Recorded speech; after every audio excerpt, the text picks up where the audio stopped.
Today on Claudia Turns 40, my definition of blackness. What is Claudia Lumor's definition of blackness? You know, you own a very influential platform where beauty can be defined in so many ways. I mean, you are, melanin redefined. Where do you put blackness in your 40 years of existence and then now in your career?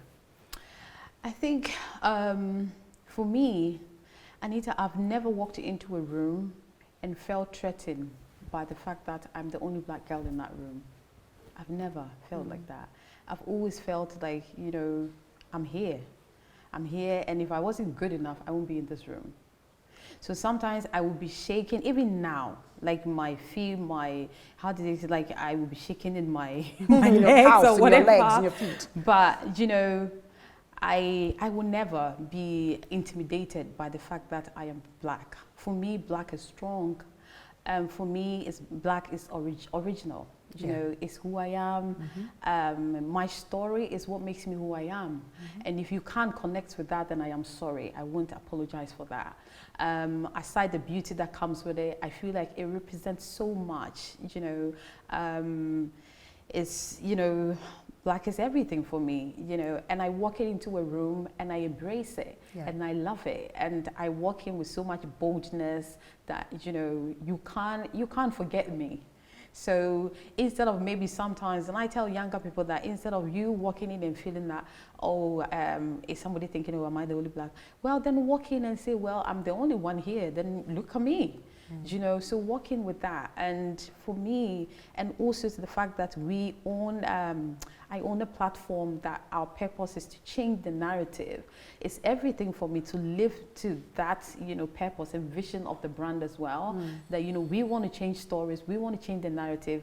I've always been one of these people that I always get upset when people think that, Africa is maybe people are hungry, they're wars. I'm like, I will be that girl in that room and I'll be like, no. We have beautiful beaches, we have the hotels, we have the clothes. I always wanted to tell the beautiful side of Africa because then who will invest here? If people think that people are hungry, who will want to set up a wine factory here because they will think that can people even afford a bottle of wine? But guess what? People can. So if we don't show off the beautiful side of this great continent that we have, who will be interested to invest in us, in businesses, in young people? Opportunities are here, but who is going to invest in it? Because they're thinking, what is the disposable income of these Africans? Can they afford my brand? Can they? But guess what? We probably wear more designer clothes than people that live abroad.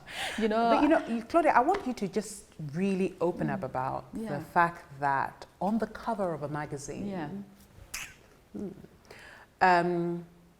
would a dark shade woman for you be the definition of the existence of glitz? And I'm talking to Claudia, who's really mature right now, who doesn't give a hoot about what the world thinks.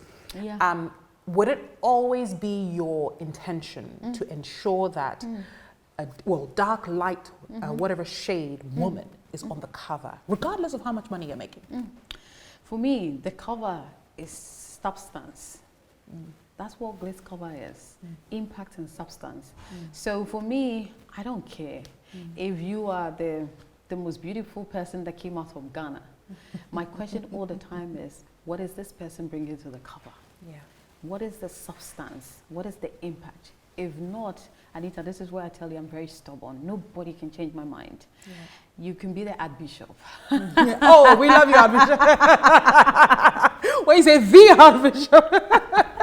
But no, it's I get it. Because for me, I believe in great stories. And I want people to be impacted by what we produce out there. And, the people that are on there and the stories they're telling. We actually have an issue coming out quite soon which has different shades of beauty and different shades of black, which is, I'm really looking forward to that issue as well. The definition of blackness is so political. How do you make sure that you're not caught in the middle of a crossfire, between someone who thinks that you have misrepresented what it means to be an African woman? Have you ever been in that situation, by the way? No. Well, In a way, I mean, I only felt that when I was pregnant, because I won't dress up like a typical pregnant African woman would dress up. So, you know, where you have to wear the maternity, and we never came from that. We just want to dress up, So I've had that fair share of that. Like an elderly person will call you and say, don't you think you should wear something bigger, not showing off your belly and things like that? So I've had that bit. But for me, I mean, aside, you know, making sure that there's impact and substance in the people on the cover, also, you know, we need to make sure that the brand and the people we put there represent the continent very well. Right. Because the magazine and the event and the things that we do crosses boundaries. So you want, you know, and the name is Great Africa, by the way. So you need to make sure that whatever you're putting out there, it celebrates Africa very well. It shows us off very well. The narrative is very clear, what we're trying to put out there. And I'm always very proud of, you know, the journey and the work that we put into it to make sure that, you know what, we're showing off our people, the icons that we're telling the story in a very beautiful way, you know, to inspire other people, and also for young people to see, you know what, these people or these women or men, they've worked really hard. And, you know, it's not just, you know, them looking beautiful, but the substance and impact who they are as well. and the impact they're making. Definitely, Okay.